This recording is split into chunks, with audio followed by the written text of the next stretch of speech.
Anglai 800 metų bandė spausti airių tautą. Žygiais ir užkariavimais jie pradėjo nuo 12 amžiaus, o 17-ame po nesėkmingo airio sukilimo įvykdomas pilnas užkariavimas. Airiai dar bandė priešintis 1641-aisiais, 1798-aisiais, tačiau jiems nepavyko apsiginti nuo Britanijos galios. Galiausiai 1801-aisiais dėl maišto buvo sudarytas Unijos aktas, pagal kurį atsirado Jungtinė Didžiosios Britanijos ir Airijos karalystė. Airija neteko savo parlamento ir jo nariai turėjo vykti į Westminsterį. Airiams dar gyvenimą pagadino ir didysis badas, sukeltas bulvių maro, dėl kurio mirė maždaug milijonas airių, o dar milijonas emigravo į kitas šalis, pagrinde Ameriką. Britų reakcija ir tokios nebuvimas pakurstė airių nepasitenkinimą Britų valdžia. O 19 amžiaus pabaigoje ir 20 amžiaus pradžioje Airijoje atgimstanti gėlų kultūra naujai kartai suteikė gilesnį nacionalinio pasididžiavimo ir tapatybės jausmą.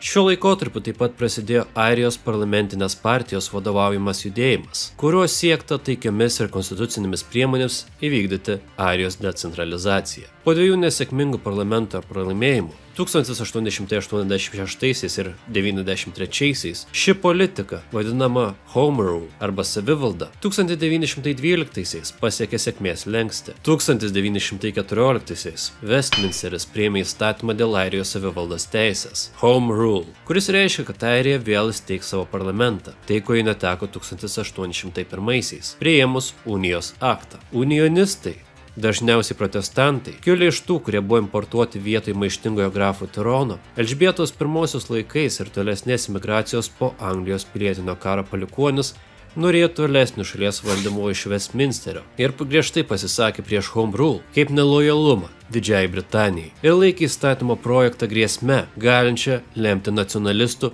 ir katalikų dominuojamą šalį. Nusprendę bet kokiamis priemonėmis pasipriešinti savivaldos teisei, Ulsterio unionistai vadovaujami Edvardo Carsono ir Jameso Craigo įkūrė sukarintą dalinį, pavadintą Ulsterio savanorių pajėgomis. Atsakydami į tai, airių nacionalistai kūrė Airijos savanorių pajėgas. Šis konkuruojantis dalinys susivienijo su Dubline įsikūrusia Airijos piliečių armija, darbininkų klasės organizacija, kuri jau buvo suformuota mieste. Visos šios grupės siekia kontrabandai įvežti ginklus į Airiją. Tačiau Airijos laisvei galimybė pasirodė per Pirmąjį pasaulinį karą. Nors Home Rule įstatymas buvo sustabdytas, dėl prasidėjusio karo trūko vyrų. Juos reikėjo iš kažkur paimti. Apie 200 000 airių savanorių užsirašė į Didžiosios Britanijos kariuomenę. Apie 30 000 nebegrįžo. Kaip sakoma, Anglijos sunkumai yra Airijos galimybė. Velykų sukilimas. Didžiai Britanijai skurstant iš pagrindų kuriant mileninę kariuomenę, Airijos nacionalistai žvelgia galimybę surengti sėkmingą sukilimą ir 1915-aisiais Airijos respublikonų brolyje, Airijos savanoriai ir Airijos piliečių armija pradėjo jį planuoti. 16 metų Velykų pirmadienį Patrikui Pyrsui perskaičius Airijos Respublikos proklamaciją ant Dublino generalinio pašto laiptų, priešais dvi vėliavas, žalią su užrašu Airijos Respublika ir kitą Airijos trispalvę, kurio žalia spalva simbolizuoja katalikų tradiciją, oranžinę protestantų, o balta taiką tarp jų Airijos nepriklausomybės vardan. Tai prasidėjo Velykų sukilimas. Savaitę trukusiame sukilime dalyvavo keli šimtai ginkluotų sukilėlių, kurie bandė užimti strategiškai svarbias Dublino vietas. Dublino metropoliteno policija greitai pasišalino, nes smarkiai nusileido ginkluote. Be to neturėjo apmokymų ir įrangos kovai su gerai ginkluotais priešininkais, todėl vietoje jos buvo pasitelkta Britų kariuomenė. Sukilėliai atsisakė pasiduoti, todėl kariuomenė panaudojo visos divizijos, apie 15 000 karių sudarančias pajėgas, kad išvalytų miestą per chaotišką mūšį, kvartalą po kvartalo. Atsižvelgiant į panašią abiejų pusių ginkluotę, artilerija buvo laikoma vieninteliu būdu išnaikinti įsitvirtinusius gynėjus su ženkliai mažesniais puolėjų Britų kariuomenės nuostoliais. Tai lėmė katastrofiškai daug draugiškos ugnies ir civilių aukų kiekį. Artilerija buvo didžiausia sužeidimų priežastis per sukilimą. Žuvo daugiau kaip 200 civilių ir po 100 sukilėlių bei karių. Daugiau kaip 2000 civilių buvo sužeisti. Tačiau dėl greitai suteiktos medicininės pagalbos dauguma išgyveno. Šeštadienį po kelias dienas trukusio apšaudimo, kai generalinis paštas virto griuvėsiais, Pyrsas pasidavė, nes jo pozicijos nebebuvo galima išlaikyti, o kitiems garnizonams buvo išsiųstas pranešimas apie besąlyginę kapituliaciją. Kai Pyrsas pasidavė, visuomenės nuomonė buvo kariuomenės pusėje. Per savaitę sukilimas nuniokojo miesto centrą ir paralyžavo visuomenę. buvo suimta daugiau kaip 3000 žmonių, 90 iš jų buvo teisiami. Karinis tribunolas, vadovaudamasis tuo metu galiojusią karo padėtimi, pripažino lyderius kaltais dėl valstybės išdavystės, karo veiksmų prieš suvereną ir nuteisė juos mirties bausme. 16 sukilimo lyderių buvo nubausti, sušaudyti. Iš jų išgyveno 2. Sinn Féin galva Eamonas de Valera, kurio kariuomenė nemanė, kad gali jį sušaudyti, nes jis buvo JAV pilietis. O bet kas galėjo pakurstyti Amerikos viešąją nuomonę, taip neleidžiant JAV įsitraukti į Pirmąjį pasaulinį, buvo nerekomenduotinas veiksmas. Taip pat buvo ir grafienė Constance Markievicz, kuri nebuvo nubausta dėl savo lyties ir neigiamų pasekmių, kurių galimai galėtų susilaukti Britai dėl tokio poelgio. Po sukilimo visuomenės nuomonė ėmė keistis. Didelę reikšmę tam turėjo pačios egzekucijos. Buvo platinami anoniminiai lankstinukai, kuriuose pabrėžiamas sukilėlių, ypač jų vadų, katalikiškas pamaldumas. Galiausiai sukilėlių lyderius atvirai pradėjo vadinti kankiniais. Daugelį lankstinukų daugiausiai dėmesio buvo skiriama kruvinoms sukilėlių kančių detalėms ir kariuomenės nekompetencijai, kovojant su sukilimu pabrėžti, teigiant, kad kariuomenės atsakas buvo ne tiek nekompetentingas, kiek brutalus ir aiškiai nukreiptas prieš pačią airių tautą. Sukilimas pastebimų rezultatų iš pradžių neturėjo, tačiau galiausiai jo poveikis buvo toks, kad Sinn Féin partijos palaikymas išaugo geometrinę progresiją. Kai sukilimas pradėtas vertinti ne kaip bepročių išpuolis prieš savo tautą, o kaip kilnus pasiaukojimo aktas priešinantis svetimai priespaudai. De Valera ir kiti suimti airių sukilėliai buvo paleisti 1918 metais paskelbus amnestiją. Jie nedelsdami pradėjo kampaniją prieš šaukimą į Britų kariuomenę, kuris ką tik buvo įvestas Airijoje prieš rudenį vykstančius visuotinius rinkimus. Dėl didelio visuomenės palaikymo, kurį sukėlė pasitikinimas prieš tai minėtų šaukimų ir masinių airių įtariamų pagalbos sukilimui suėmimu, Sinn Féin triuškinamai laimėjo rinkimus ir užėmė 73 vietas iš 105. Turėdami šį mandatą 1919 m. sausio 21 d. Sinn Féin delegatai suformavo savo parlamentą Dáil Éireann, kuris išrinko vyriausybę, į kurią įėjo Eamonas de Valera kaip vykdomosios tarybos pirmininkas ir Michael Collins kaip finansų ministras, ir pakartojo Airijos nepriklausomybės deklaraciją, siekdami tarptautinio pripažinimo ir skatindami pasyvų pasipriešinimą, kaip streikus ir boikotus. Kaip tik tą pačią dieną įvyko pasala, per kurią airių sukilėlių buvo nušauti 2 britų pareigūnai. Tai laikoma oficialia Airijos nepriklausomybės karo pradžia.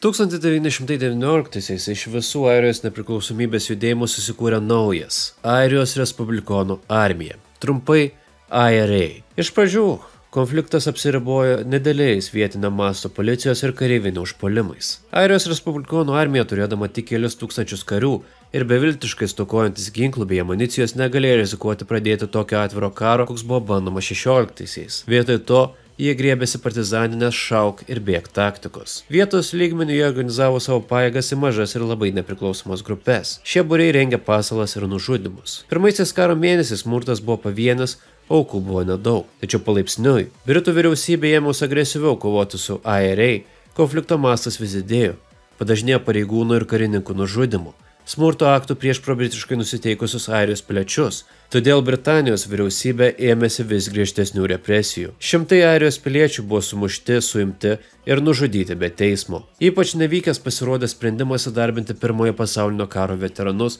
ginkluotais policininkais, dar žinomais kaip Black and Tans, kas verstusi kaip juodi ir degė ar juodi rudi. Dėl uniformo trūkumo jiems buvo išduotos maišytos uniformos, juodi kiteliai ir chaki spalvos kelnes. Tarp šių veikėjų buvo daug žmonių su karo paliktomis psichologinėmis problemomis ir likusių kraujo troškimu. Iki 20-ųjų metų pradžios daug kareivinių buvo sugriauta, o daug daugiau evakuota. Tai buvo labai svarbi IRA pergalė, veiksmingai pašalinusi Didžiosios Britanijos valdžią iš didelių šalies plotų. Nepaisant šios sėkmės, nebuvo tikėtina, kad jai pavyktų iškovoti karinę pergalę prieš Britų kariuomenę. Dėl to jų strategija gavo propagandinį matmenį, pasinaudojant spaudos pagalbą, aprašant Britų pajėgų represijas. Kitas svarbus aspektas buvo žvalgyba. Anksčiau visus kitus airių maištus Britai įveikdavo infiltravę jų grupės iš vidaus. Šįkart šioje srityje pranašumas buvo namų komandos pusėje. Michael Collins vadovaujama grupė, The Squad, būrys, dėl turimos informacijos sugebėjo suorganizuoti aukšto rangų karininkų ir britų pareigūnų nužudymus. 20 lapkričio 21 Dubline jie sėkmingai užpuolė 20 karinės žvalgybos pareigūnų.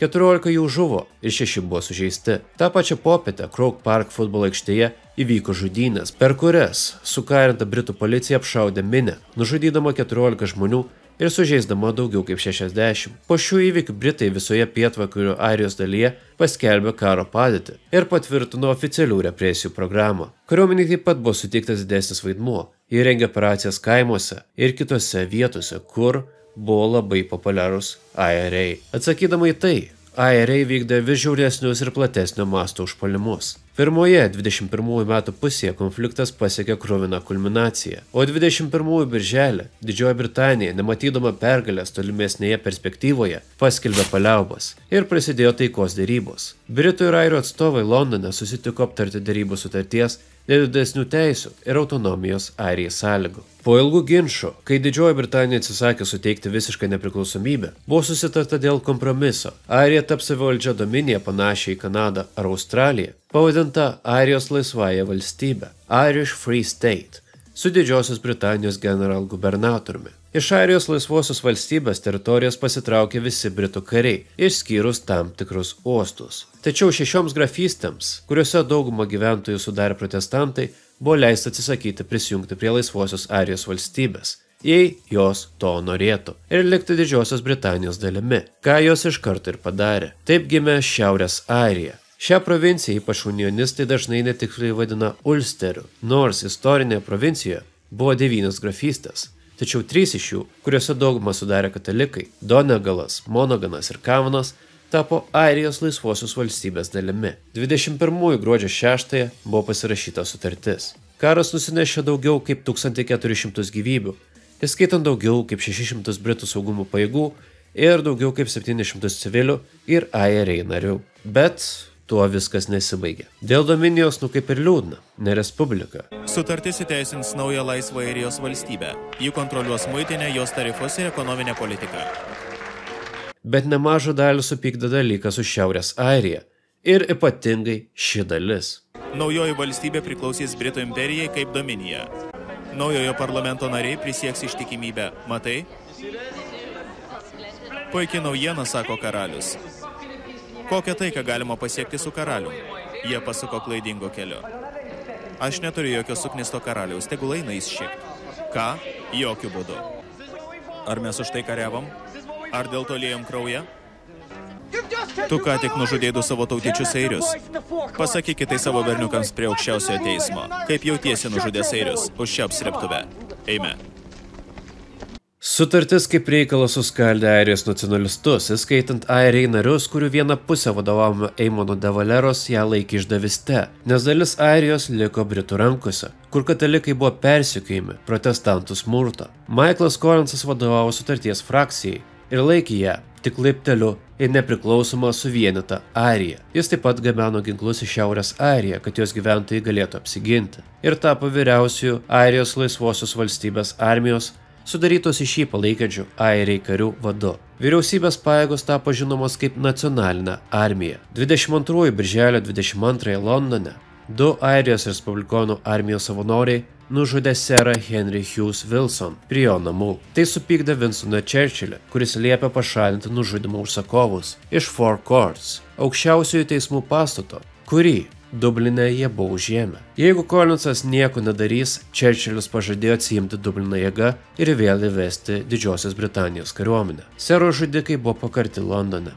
Birželio 27-ąją Collinsas duoda laiko ten esančioms pajėgoms pasiduoti. Prieš sutartį pasisakantis IRA nariai buvo vadinami sukilėliais, maištininkais, ir jie to pasiūlymo atsisakė. Jie nepripažino naujos Airijos valstybės ir Šiaurės Airijos. Tad sekančią dieną, birželio 28-ąją, gavęs 2 18 svarų patrankas iš Didžiosios Britanijos, Collinsas pradėjo bombarduoti aukščiausiųjų teismų pastatą. Prasidėjo tragiškas, kruvinas pilietinis karas, kuriame buvę bendražygiai kovojo vienas prieš kitą. Jis nusinešė daugiau gyvybių nei nepriklausomybės karas. Jėgos buvo nelygios ir nuo 22 rugpjūčio respublikonų pajėgos buvo išstumtos iš miestų centrų ir pradėjo partizaninį karą. Respublikonai taip pat šaudė ir gaudė Šiaurės Airijoje, su mažesnė sėkme. Per pasalą jo gimtojo Korko grafystėje Michaelas Collinsas buvo nužudytas prieš sutartį nusistačiusių pajėgų. Kitų metų pradžioje respublikonų pajėgos pasidavė, kai buvo pašautas ir balandžio mėnesį nuo sužalojimų mirė respublikonų kariuomenės vadas Liamas Lynchas. 23 metų gegužės 24-ąją jo pavaduotojas Frank Aiken ir antisutarties frakcijos vadas De Valera išleido bendrą pareiškimą, kad reikia dėti ginklus ir nebešvaistyti gyvybių. Nors IRA išliko ir dar tęsė partizaninę kovą, kariniai veiksmai airiams priklausiusioje Airijos dalyje baigėsi. Per Antrąjį pasaulinį karą buvo laikomasi neutraliteto, o 37 gruodžio 29-ąją įsigaliojo naujoji Airijos konstitucija, pagal kurią Airijos laisvoji valstybė buvo pervadinta į tiesiog Airiją ir tapo nepriklausoma, o 49-aisiais buvo paskelbta Airijos Respublika, kurios prezidentu tapo Eamonas De Valera. Nuo 37 iki 98 Airijos konstitucijoje buvo įtvirtintos pretenzijos į Šiaurės Airiją, kaip į nacionalinės teritorijos dalį. Tačiau valstybė taip pat priešinosi ir naudojo savo saugumo pajėgas kovoti prieš tas ginkluotas grupės, daugiausia laikinąją Provisional IRA, kurios bandė jėga ją suvienyti.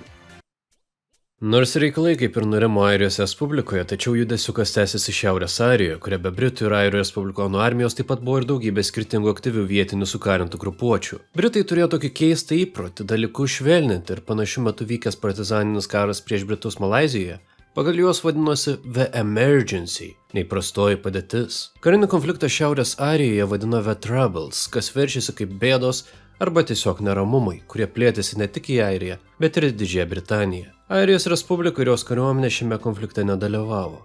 Bėdos buvo žinomos tuo, kad jose yra daug konfuzo, kas ką darė. Airijos Respublikonų armija skilo dėl įvairių nesutarimų į kelias skirtingas grupės. Official IRA. Tai likusi IRA dalis po 69 atsiskirimo nuo Provisional arba laikinosios IRA. Tai buvo marksistinės pakraipos organizacija. Jos politinis sparnas buvo oficialioji Sinn Féin, kuri vėliau tapo Airijos darbininkų partija. Laikinoji IRA, Provisional IRA. Jie atsiskyrė nuo Official 69-aisiais dėl Airijos valstybės nepripažinimo ir skirtingo požiūrio tai, kaip kovoti su didėjančiu smurtu Šiaurės Airijoje. Nors įpriešinosi Official marksizmui, tačiau vėliau ėmė orientuotis į kairiąsias pažiūras, taip pat suaktyvino savo politinę veiklą. Tęstinė IRA.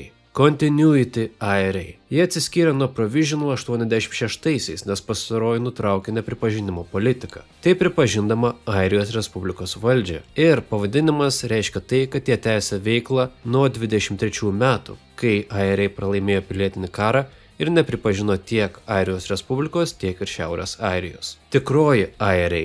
Real IRA.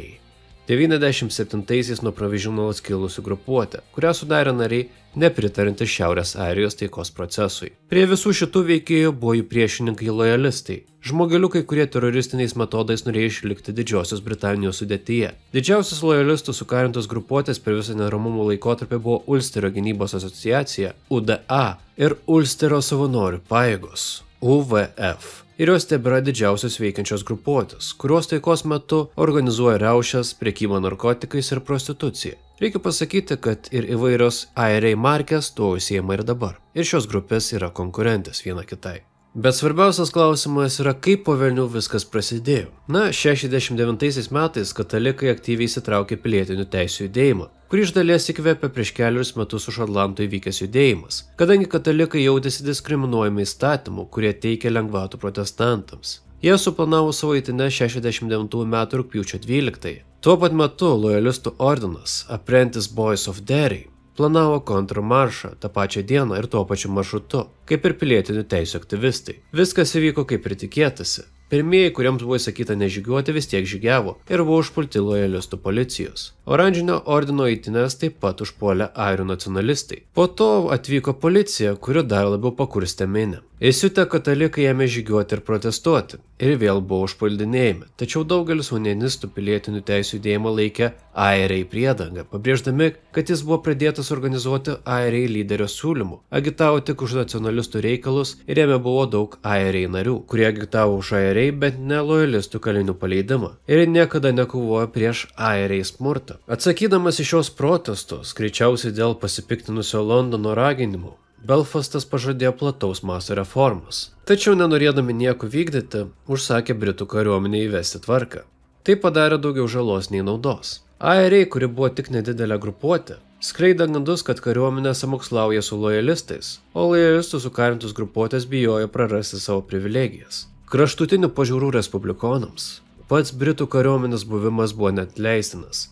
71 rugpjūtį, reaguodami į didėjantį partizanų smurtą, Didžiosios Britanijos vyriausybė pradėjo operaciją Demetrius, kurios metu visi įtariami priklausomų IRA buvo suimami ir internuojami be teismų. Taip pat buvo suimami ir žmonės priklausantis bet kuriai režimui grėsmę keliančiai grupiai, pavyzdžiui, pilietinių teisių aktyvistai, profesinių sąjungų nariai ir komunistai. Tai sukėlė nuspėjimus protestus, tolesnį smurtą ir katalikų bei nacionalistų nepasitenkinimą Šiaurės Airijos vyriausybe. Dar vienas dalykas, dėl kurio yra žinomos bėdos ir operacija Demetrius, kad Britai su įtariamais IRA nariais be jokių teisinių apribojimų naudoja patobulintus tardymo metodus. Angliškai jie vadinami 5 techniques. 7 dienas, kai sulaikytieji nebuvo tardomi, jie buvo laikomi šaltoje kameroje, veidai uždengti gobtuvais ir surakinti antrankiais. Kameroje pastoviai buvo leidžiamas garsas. Jie buvo verčiami daugelį valandų stovėti stresinėse pozicijose ir iš jų buvo atimtas miegas, maistas ir gėrimai. Jie taip pat buvo nuolat mušami. Kai buvo tardomi pasakojo, kad buvo spardomi kojomis į lytinius organus, daužomus jų galvos į sieną ir tai sukėlė ilgalaikį skausmą, fizinį ir psichinį išsekimą, stiprų nerimą, depresiją, haliucinacijas, dezorientaciją ir sąmonės netekimą.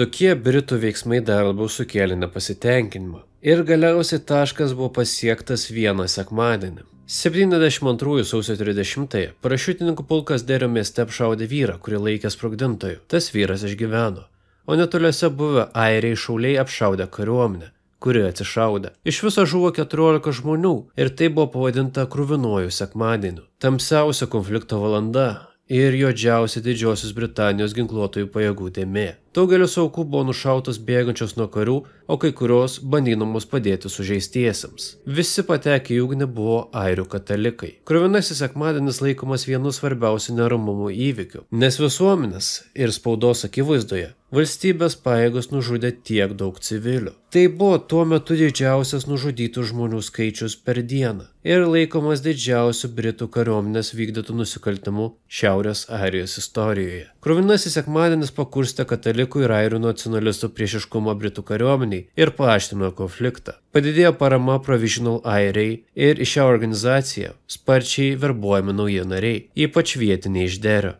Airijos Respublikoje buvo paskelbta nacionalinio gedulo diena, o tų pačių metų vasario 2-ąją didžiulios minios apgulė ir sudegino Didžiosios Britanijos ambasados Dubline kanceliariją. 72-aisiais Šiaurės Airija priartėjo prie pilietinio karo. Įvyko nei daug nei mažai – 10 628 susišaudymai, maždaug 30 kasdieną. Darbininkų klasės Belfaste beveik visiškai sutriko viešoji tvarka. Dažnai aukos buvo visiškai atsitiktinės ir nesusijusios su taikiniais. Dideli nacionalistinio Belfasto rajonai buvo faktiškai laikinosios airiai valdomos valdos, o saugumo pajėgos pernelik bijojo žengti už barikadų šias uždraustas zonas. Prasidėjo visiška anarchija, kur tiek vienos, tiek ir kitos grupės sukarintos grupuotės pradėjo įvesti savo valdžią. Kaip airiai apsiginklavo? IRA gaudavo ginklų iš įvairių šalių, todėl arsenalas buvo gan įdomus. Varšuvos pakto ginklai kartu su NATO Fenfalais AR-15, M16, o pats populiariausias modelis tarp IRA buvo AR-18. Vienas žinomas airių respublikonų rėmėjas buvo Libijos diktatorius Muamaras Gaddafis. Kitas populiarus ginklų taškas, iš kurio ėjo mirtinos dovanos, buvo Amerika. Jungtinės Amerikos valstijos. Net JAV senatorius Joe Bidenas vienu metu buvo kaltinamas prisidėjęs prie ginklų tiekimo Airijos respublikonų armijai.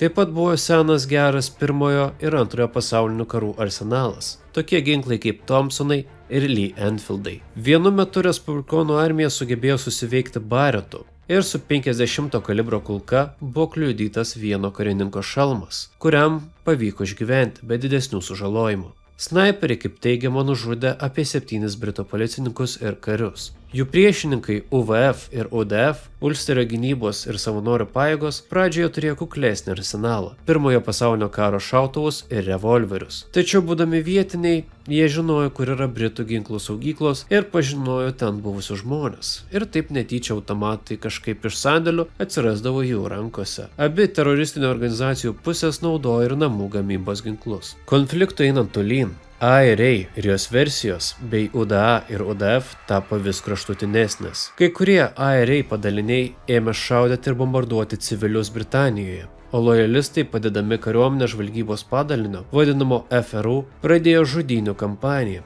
žudydami IRA narius, keršydami už IRA vykdytas žmogžudystes. Neretai kildavo riaušės, o Belfaste ir Deryje buvo įvesta Berlyno sienų ir kontrolės punktų sistema, kad nesutarinčios bendruomenės būtų atskirtos viena nuo kitos. IRA darėsi vis įžūlesnė ir 79-aisiais nužudė Louisą Mountbatteną, Britanijos antrojo pasaulinio karo didvyrį, tuo metu princo, o dabar karaliaus Čarlzo dėdą, jo žvejybinėme laive prie sligografystės krantų ir vos nenužudė Margaret Thatcher 1984-aisiais, viešėjusią Brightone, konservatorių partijos suvažiavime. Lojalistai taip pat turėjo pasirodyti ir vykdė teraktus prieš Airijos Respublikos gyventojus. Vienas toks 74 gegužės 17. Per vieną dieną Dublino ir Monogano miestuose įvykdytų sprogimo metu žuvo 34 žmonės ir buvo sužeisti dar 300. 1981-aisiais Lonkešo kalėjime 10 kalinių paskelbė bado streiką, protestuodami prieš blogą elgesį su jais ir reikalaudami karo belaisvių statuso. Bado streiką paskelbęs Bobby Sandsas buvo išrinktas į parlamentą, o po jo mirties visame pasaulyje, ypač Amerikoje, kur yra nemaža airių diaspora, vyko protestai ir minėjimai. Unionistai niekino nacionalistus dėl jų simpatijų vyrams, kuriuos jie laikė paprasčiausiai žudikais ir nepagarbos jų aukoms. 90-aisiais abiejų pusių visuomenės nuomonė dėl besitęsiančių neramumų keitėsi. Paskutinis lašas, kuris perpildė kantrybės taurę, tapo 93 vasario 20 įvykęs sprogimas Warringtone. IRA remiami teroristai susprogdino 2 bombas paslėptas šiukšliadėžėse Warringtono mieste, Češire, Anglijoje. Per išpuolį žuvo 2, 3 ir 12 metų vaikai. Dėl šio akto buvo sukurta grupės Cranberries daina Zombie.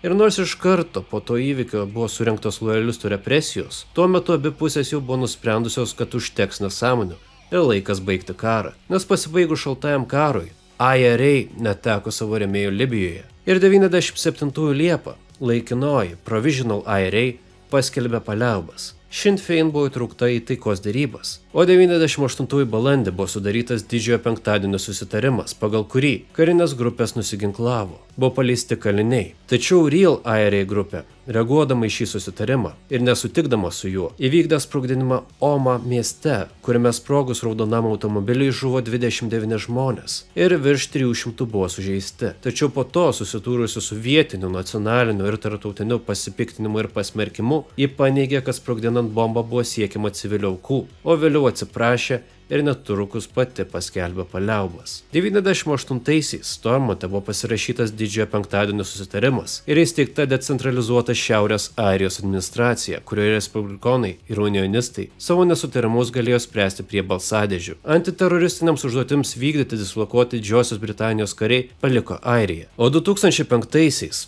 IRA oficialiai paskelbė nutraukianti savo ginkluotą kampaniją.